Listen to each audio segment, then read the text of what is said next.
Hola a todos, bienvenidos a una nueva historia. Como ven en el título, vamos a hablar sobre el caso de Elizabeth Short, también conocida como la Dahlia Negra. Es un caso que pasó hace 74 años aproximadamente y hasta la fecha no se ha podido resolver. Sigue despertando la curiosidad de muchas personas que han generado varias teorías sobre quién y por qué cometió este crimen. Posiblemente nunca se sepa el nombre del asesino. Lo que es un hecho es que este crimen es uno de los más significativos de Estados Unidos por la manera tan cruel e inhumana en que alguien le quitó la vida a Elizabeth y además porque nunca se le hizo justicia. Antes de empezar, te invito a que te suscribas al canal si no lo has hecho, a que actives la campana de notificaciones para que YouTube te avise en cuanto tengamos una nueva historia. En la caja de descripción está el link a mis redes sociales y aquí arriba te dejo una tarjeta con un video recomendado. Sin otra cosa que decir, vamos a empezar.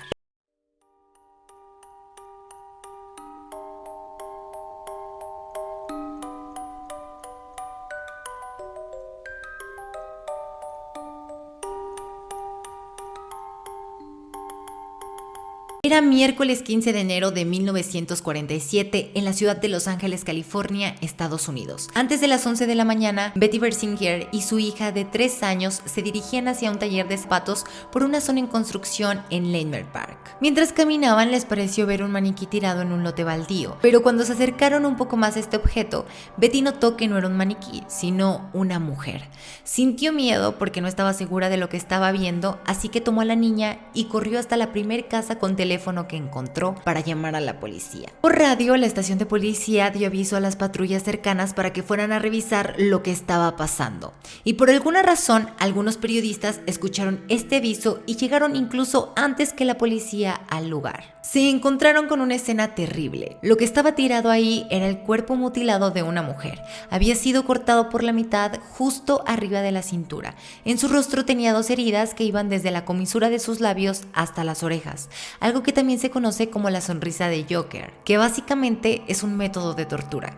Tenía marcas en las muñecas, a la altura de los tobillos y en el cuello que indicaban que durante algún tiempo estuvo atada, y también le faltaban algunos pedazos de piel. Pero pese a esto, no había rastros de sangre en la escena, o sea que había sido asesinada en otro lugar y el asesino la había dejado en este lote baldío. Pero además se había tomado el tiempo para acomodar el cuerpo como si se tratara de una muñeca. Por eso, al principio, la señora Bersinger pensó que era un maniquí. Como les decía, los primeros en llegar al lugar fueron periodistas, después se acercaron algunos civiles y finalmente policías, pero ninguna de estas personas tuvo cuidado. Todos se acercaron de más a la escena, destruyendo pruebas importantes e incluso entre periodistas discutían sobre quién había llegado primero. Uno de ellos aseguraba haber cerrado los ojos de la víctima, que lejos de ser algo que debía presumir, era muestra de lo muy contaminada que ya estaba la escena. Poco tiempo después llegaron los detectives asignados al caso, pusieron orden alejando a todas las personas y empezaron a trabajar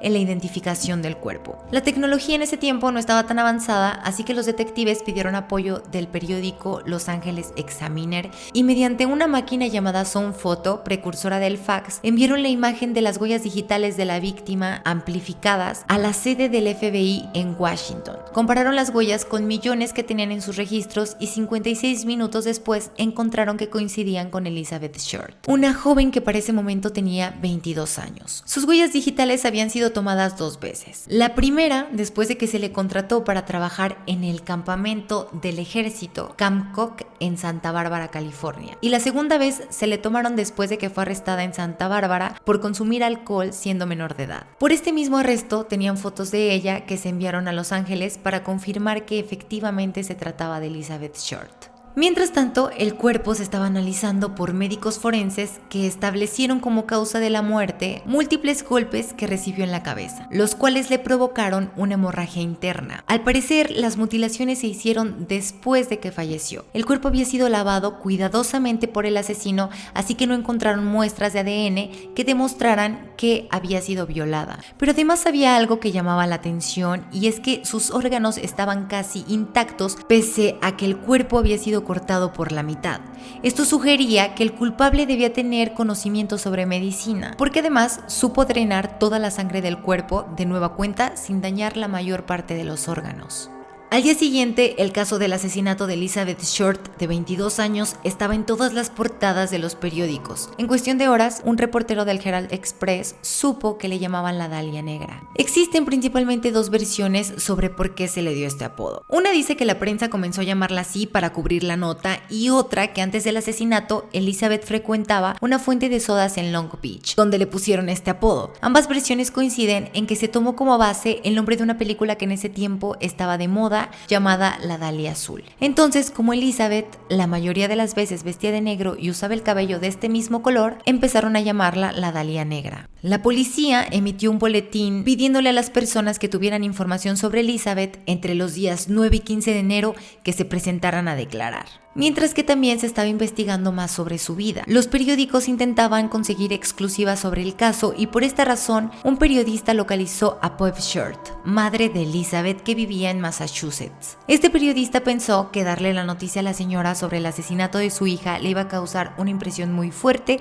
y que por lo tanto ya no iba a querer hablar más. Por eso prefirió llamarle primero y decirle que necesitaba saber ciertas cosas sobre Elizabeth porque había ganado un concurso de belleza en Los Ángeles. La señora, muy emocionada, le contó todo lo que quería saber y horas más tarde la policía fue a su casa, pero esta vez a contarle la verdad, haciendo todavía más cruel la pérdida de la señora. De acuerdo con la información que Pope Short y personas cercanas a ella dieron, se supo que Elizabeth nació el 29 de julio de 1924 en Hyde Park, Massachusetts, y que tenía 5 hermanas. Su padre, Cleo Short, hizo algo de dinero diseñando y construyendo campos de minigolf, pero en 1929 su negocio quebró debido a la Gran Depresión causada por la caída de la Bolsa de Valores de Nueva York. Tiempo después, el carro de Cleo apareció sobre un puente que atravesaba un río. No había rastros de él y nadie lo había visto, por lo que todos pensaron que se había suicidado. Entonces Pope se quedó sola con sus hijas y las sacó adelante trabajando en diferentes lugares. Años después recibió una carta escrita por Cleo. Mediante esta carta, él le pidió disculpas y explicó que había fingido su muerte porque no soportó la presión económica que tenía en ese momento, pero que en realidad estaba en California ahorrando dinero para regresar con ellas. Pueblo lo rechazó al igual que sus hijas. Sin embargo, Elizabeth tiempo después lo perdonó. En Massachusetts todos la conocían como Beth o Betty. Dijeron que siempre fue una joven muy bonita físicamente, que aparentaba ser mayor de la edad que en realidad tenía y que siempre demostró gusto por el cine. Su sueño era convertirse en una actriz reconocida de Hollywood, por lo que a los 19 años se mudó con su papá a California, pensando que viviendo ahí podía encontrar la forma de llegar o al menos acercarse un poco más a su sueño. Pero las cosas salieron mal, ya que tenía demasiado tiempo sin estar con su papá. Prácticamente no se conocían. Él quería que ella se encargara de la casa haciendo labores domésticos, pero Elizabeth no estaba acostumbrada a hacer nada de eso y tampoco tenía interés por intentarlo. Su padre terminó por decirle que se fuera de su casa y ella se vio obligada a valerse por sí misma. Consiguió trabajo como cajera en el campamento militar de Santa Bárbara, conocido como Camp Cook, pero dejó de trabajar ahí después de que la arrestaran por causar desorden en un restaurante. Había bebido mucho con unos amigos y además era menor de edad. El policía que la arrestó sintió pena por ella, no la retuvo mucho tiempo, ni tampoco levantó cargos en su contra, pero la obligó a regresar a Massachusetts con su familia. Elizabeth no pasó mucho tiempo de vuelta en Massachusetts, así que regresó a California, pero esta vez para vivir exactamente en Hollywood. Trabajaba como mesera en diferentes lugares, no tenía un lugar fijo para vivir ni tampoco mucho dinero. Le gustaba salir a centros nocturnos donde conocía a muchas personas y por esta misma razón no tenía amistades fijas. En 1945 conoció a Matt Gordon, un comandante de la Fuerza Aérea. Después de que salieron por un tiempo, Matt le pidió que se casaran. Elizabeth aceptó y estaba muy contenta. Le platicó a toda su familia sobre sus planes, pero Matt tuvo que ir a la Guerra del Pacífico. Se comunicó con él días antes de que Japón se rindiera.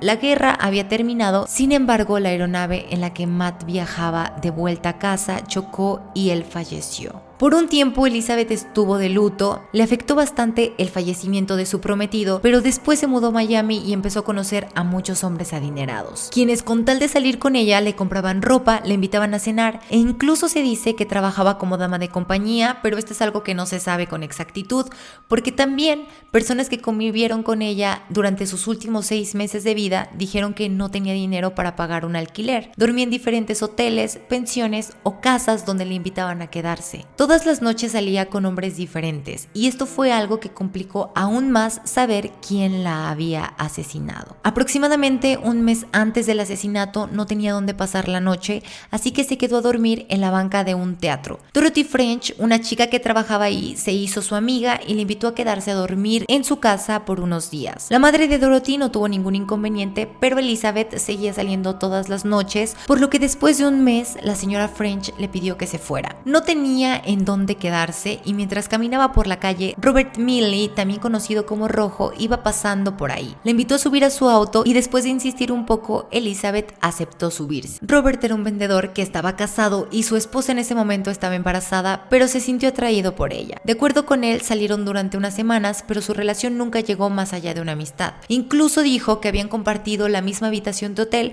pero supuestamente no durmieron en la misma cama. Días después, ella le pidió que la llevara de vuelta a Hollywood al Hotel Biltmore, donde una de sus hermanas se estaba quedando. Así que el 9 de enero la dejó en la recepción del hotel, pero él no pudo quedarse más tiempo con ella porque tenía programada una reunión de trabajo por la tarde. Lo último que recordaba era que Elizabeth estaba haciendo una llamada desde el lobby del hotel. Después de esto pasaron 6 días hasta el momento en que su cuerpo fue encontrado. Continuando con la investigación, la policía interrogó aproximadamente a 20 hombres que habían salido con ella, pero no obtuvieron ninguna información relevante. La investigación del caso se complicó por muchas razones. Una de ellas fue que muchas personas empezaron a llamar al departamento de policía diciendo que conocían al asesino. Incluso algunos hombres aseguraban haberla asesinado, pero se comprobó que todos eran testimonios falsos de gente que simplemente buscaba un poco de atención. Y lo único que lograron fue que se perdiera tiempo valioso para la investigación tratando de comprobar sus testimonios. 8 días después del crimen, el periódico The Examiner recibió la única llamada que tal vez sí fue hecha por el asesino. Él se identificó como la persona que había matado a Elizabeth Short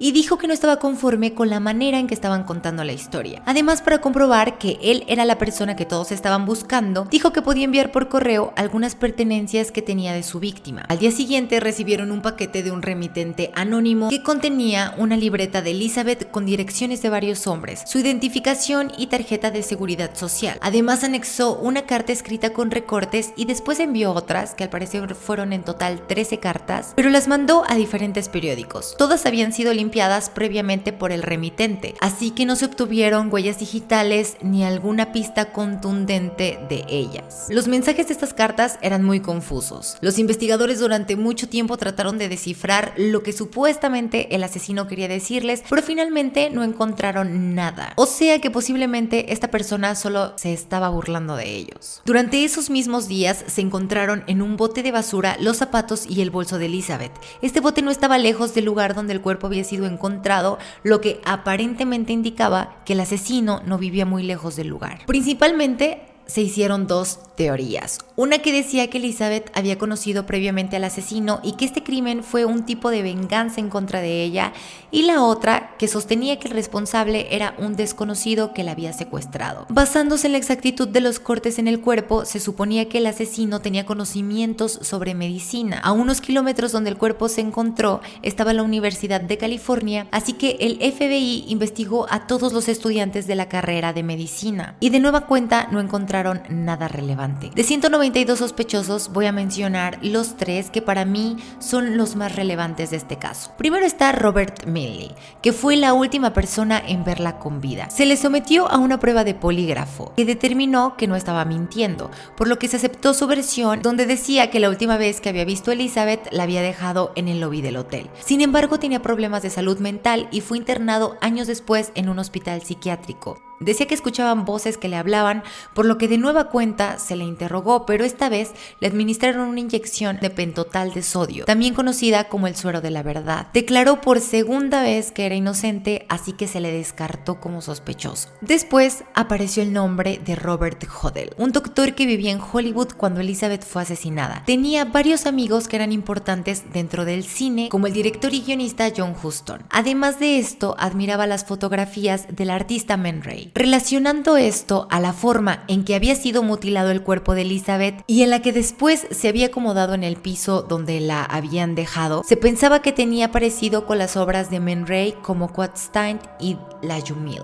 A esto se suma que habían algunos testigos que posiblemente tenían información sobre la conexión entre Hodel y Elizabeth, pero fueron asesinados de manera muy extraña. Estos testigos principalmente eran su secretaria y también la directora de cine Lillian Lenorak. Como les decía, ambas fueron asesinadas antes de que declararan. Incluso la policía puso micrófonos en los teléfonos de la casa de Hodel y escucharon una conversación en la que él dijo que no tenían forma de comprobar si él era el asesino porque su secretaria ya estaba muerta. Además, su reputación no era muy buena. Se casó 3 veces, tuvo 11 hijos en total, tenía aventuras con muchas mujeres, también fue llevado a juicio después de que se le acusara de abusar a su hija de 14 años, sin embargo, fue absuelto. Era médico, así que pudo saber de qué forma y en dónde cortar el cuerpo de Elizabeth sin dañar los órganos de manera significativa. En 2003, su hijo, Steve Hodel, que es también un investigador retirado, dijo que en 1999, después de que falleció su papá, consiguió un álbum de fotografías donde encontró 2 instantáneas de Elizabeth Short. Dentro de sus acusaciones también decía que su papá había asesinado a otras mujeres. Por último, está la persona que considero yo que es más probable que haya sido el responsable de este asesinato,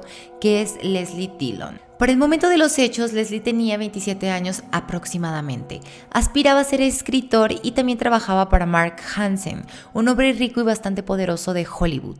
Se dice que Hansen tenía cierta relación con Elizabeth Short y que ella constantemente le pedía dinero hasta que él se cansó, por lo que le pidió a Dillon que la cuidara. Dillon escribió una carta a la policía un año después del asesinato de Elizabeth pidiendo información sobre las teorías que tenían del caso, porque supuestamente quería escribir un libro sobre ese tipo de crímenes. Captó la atención de los investigadores porque además este hombre había trabajado como asistente funerario y al parecer también limpiando cadáveres y asistiendo a autopsias en la morgue. Los investigadores le propusieron reunirse para hablar sobre el caso y él accedió a verlos en Las Vegas porque vivía en San Francisco, así que Las Vegas podría ser un punto medio. Durante la plática, él les dijo que conocía al asesino y que supuestamente era su amigo. Se llamaba Jeff Connors y vivía en San Francisco. Además, dio algunos datos que los investigadores no habían hecho públicos sobre el cuerpo de Elizabeth y que por lo tanto solamente la persona responsable del crimen conocía. Lo llevaron a San Francisco para buscar a Jeff,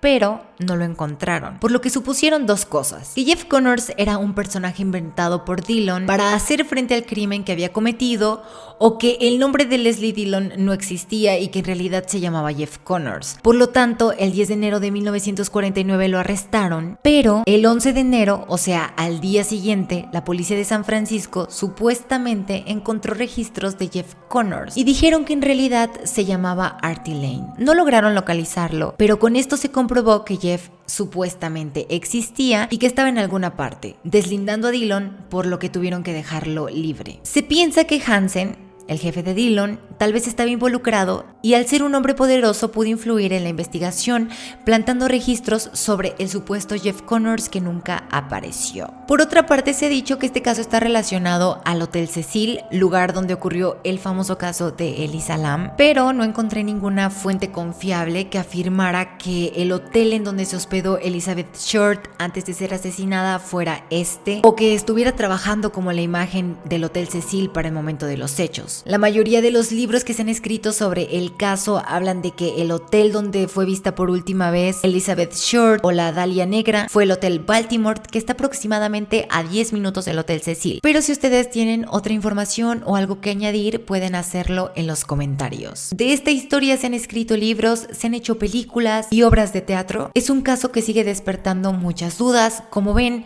hay involucradas muchas cosas, desde los problemas en la investigación hasta rumores de una supuesta corrupción y muchos encubrimientos. Cada vez es más complicado saber en realidad quién le hizo esto a Elizabeth.